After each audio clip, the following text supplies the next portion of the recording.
আসসালামু আলাইকুম everyone, welcome back to my YouTube channel Tanis kitchen. তো আজকে আমি আপনাদের সাথে শেয়ার করব একটা পারফেক্ট চকলেট কেক রেসিপি। আর কেকটা খেতে কিন্তু অসম্ভব রকমের মজা হয়েছিল। তো চলুন দেরি না করে রেসিপিটা দেখে নিই। এখানে আমি প্রথমে 3টা ডিম নিয়ে নিয়েছি। আমি 3 ডিমের কেক বানাবো আজকে।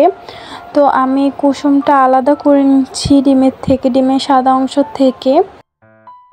তারপর এখানে আমি হাফ কাপ পরিমাণে ময়দা দিয়ে দিচ্ছি, ময়দাই দিতে হবে। আর 2 টেবিল চামচ পরিমাণে কোকো পাউডার দিয়ে দিচ্ছি।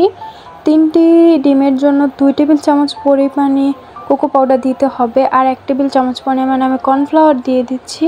আর হাফ টেবিল চামচ পরিমাণে আমি এখানে বেকিং পাউডার দিয়ে দিচ্ছি। আর 1 টেবিল চামচ পরিমাণে ভ্যানিলা পাউডার দিয়ে দিচ্ছি। এটা অপশনাল, এটা আপনারা না দিলেও পারবেন।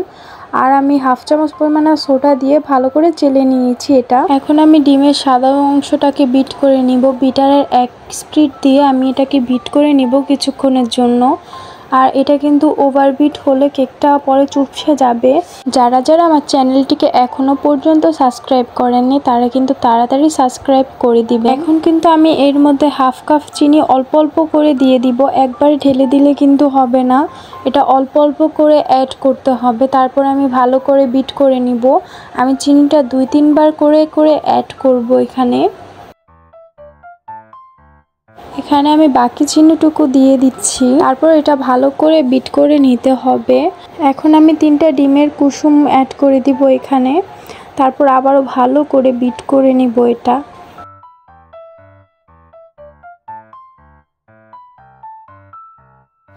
এই পর্যায়ে চলে আসলে কিন্তু এখানে আমি চকলেট ইমোশন দিয়ে দিচ্ছি। তারপর আমি ভালো করে বিট করে নিব। আমি এখানে 1 টেবিল চামচ পরিমাণে চকলেট ইমোশন দিয়ে দিচ্ছি।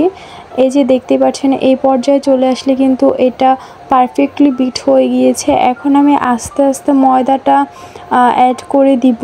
এখন আমি একদম আলতো হাতে ডিমের ব্যাটারটার সাথে ময়দাটা মিশিয়ে নিব, একদম আলতো হাতে। আমি এখানে স্পিড বাড়িয়ে দিয়েছি, যার কারণে এটা একদম তাড়াহুড়া দেখাচ্ছে। তো এটা একদম আস্তে আস্তে করতে হবে এই প্রসেসটা, না হলে কিন্তু ডিমের ফর্মটা একদম চুপসে যাবে পরে। তারপর এখানে আমি আস্তে আস্তে করে ময়দা অ্যাড করছি। আর আস্তে আস্তে করে আমি এটার সাথে মিশিয়ে নিচ্ছি। এই ব্যাটারটার সাথে কিন্তু ময়দাগুলো একদম আলতো হাতে মিশাতে হবে, না হলে কিন্তু পরবর্তীতে কেকটা কিন্তু নষ্ট হয়ে যেতে পারে। তো আমি এখানে অনেক আস্তে আস্তে করছিলাম। এই প্রসেসটা ঠিকমতো পার করতে পারলেই কিন্তু সবার কেক একদম পারফেক্ট হবে। তো এখানে আমি অল্প অল্প করে দিচ্ছিলাম আর অল্প অল্প করে মিশাচ্ছিলাম। তো আমার এটা কিন্তু প্রায় রেডি হয়ে এসেছে। এখন আমি একটা স্প্যাচুলারের সাহায্যে এভাবে করে মিশিয়ে নিচ্ছিলাম। একদম আলতো হাতে করতে হবে এটা। তারপর এখানে আমি একটা মোল্ডে ঢেলে নিচ্ছিলাম। আমি এখানে একটা 7 ইঞ্চির মোল্ড নিয়েছি। 3 ডিমের জন্য কিন্তু 7 ইঞ্চি মোল্ডই একদম পারফেক্ট। আমি কিন্তু অয়েল ব্রাশ করে নিয়েছিলাম এর মধ্যে। তারপর এখন আমি চুলায় এটা বসিয়ে দিয়েছি। আমার মনে হয় ওভেনের থেকে চুলায় পারফেক্ট কেক বেক হয়। এখানে আমি চকলেট নিয়ে নিয়েছি। আমার কাছে ডার্ক চকলেট ছিল না, তাই আমি ওরিও চকলেটটা নিয়েছি। কেক কিন্তু পুরো পারফেক্ট হয়ে গিয়েছে। আমি ওটা দিয়ে আসলে গানাশ তৈরি করেছিলাম। সাথে আমি 2 টেবিল চামচ পরিমাণে হুইপ ক্রিম মিশিয়ে গানাশটা রেডি করে ফেলেছিলাম। এখন এখানে আমি ক্রিমটা বিট করে নিচ্ছিলাম।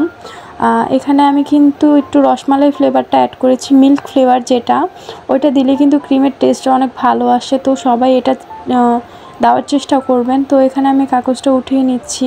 কেকটা কিন্তু পুরো পারফেক্টভাবে বেক হয়েছে। অনেক মানুষের চকলেট কেকটা পারফেক্টভাবে বেক হয় না, কিন্তু আমার কেকগুলো কিন্তু অনেক পারফেক্ট হয়।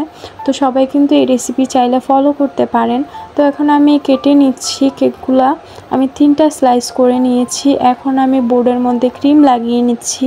ক্রিমের মধ্যেও কিন্তু আমি অল্প পরিমাণে চকলেট ইমোশন ইউজ করেছিলাম। এখন আমি এখানে মিল্ক সিরাপ দিয়ে দিচ্ছি। মিল্ক সিরাপ দিলে কিন্তু কেকের ফ্লেভার ভালো আসে। তো আপনারা চেষ্টা করবেন মিল্ক সিরাপটা দেওয়ার। আর মিল্ক সিরাপটা আমি 2 টেবিল চামচ পরিমাণে গুঁড়া দুধ আর 1 টেবিল চামচ পরিমাণে চিনি আর অল্প পানি দিয়ে করে নিয়েছিলাম। এখন আমি এখানে ক্রিম দিয়ে দিয়েছি। তারপর এখানে আমি চকলেট গানাশ দিয়ে দিয়েছি, যেটা আমি বানিয়ে রেখেছিলাম। তারপর এখানে আমি আবারও মিল্ক সিরাপ দিয়ে দিচ্ছি। তারপর আমি এখানে আবারও ক্রিম দিয়ে দিয়েছি। আসলে আমরা ক্রিম অনেক কম খাই। তারপর এখানে আমি আবার গানাশ দিয়ে দিচ্ছি। তারপর এখানে আমি আবারও কেকের আরেকটা লেয়ার দিয়ে এটা ভালো মতো কোটিং করে নিব। তারপর আমি এটা ফ্রিজে রেখে দিব কিছুক্ষণের জন্য, 5-10 মিনিটের জন্য রাখলেই হয়ে যাবে। এটা কিন্তু সেট হয়ে যাবে। আসলে যেহেতু বাসার জন্য বানাবো, তো এত ঝামেলা করে কোনো লাভ নাই, এটা তো কেটে খেতেই হবে। এখন আমি কিনার দিয়ে বেশি করে ক্রিম লাগিয়ে নিব। তারপর আমি কেকটাকে সুন্দর করে ফিনিশিং দিয়ে দিব। আসলে সুন্দর একটা ফিনিশিং দেওয়ার জন্য কিন্তু একটু বেশি ক্রিম ইউজ করতে হয় একটা সুন্দর ফিনিশিং আনার জন্য। তো আমি এত বেশি ফিনিশিং আনি নাই, যেহেতু বাসার সবাই খাবে। তো আমি কোনো রকম একটা ডিজাইন দিয়েছিলাম এখানে, যেহেতু বাচ্চা মানুষরা কাটবে, বাচ্চা মানুষরা খুশি হবে, যার জন্য আমি একটুখানি ডিজাইন করে দিয়েছিলাম। আমার কাছে কিছুই ভালো লাগছিল না। আমি এখানে 2D নজল দিয়ে এখানে ফ্লাওয়ার এঁকে দিচ্ছিলাম। এখানে এটা দিয়ে আমি পুরো কিনার দিয়ে দিয়ে দিচ্ছিলাম, আর মাঝখানে আমি কিছু চকো চিপস দিয়ে দিয়েছিলাম গোল করে। তো আমার কাছে খালি খালি লাগছিল, যার কারণে আমি চকো চিপস দিয়ে দিচ্ছিলাম উপর দিয়ে। তো এই তো কেকের ফাইনাল লুক। কেকটা দেখতে এতটা সুন্দর হয় নাই, কিন্তু খেতে কিন্তু অনেক বেশি মজা হয়েছিল। তো আল্লাহ হাফিজ সবাইকে, সবাই ভালো থাকবেন।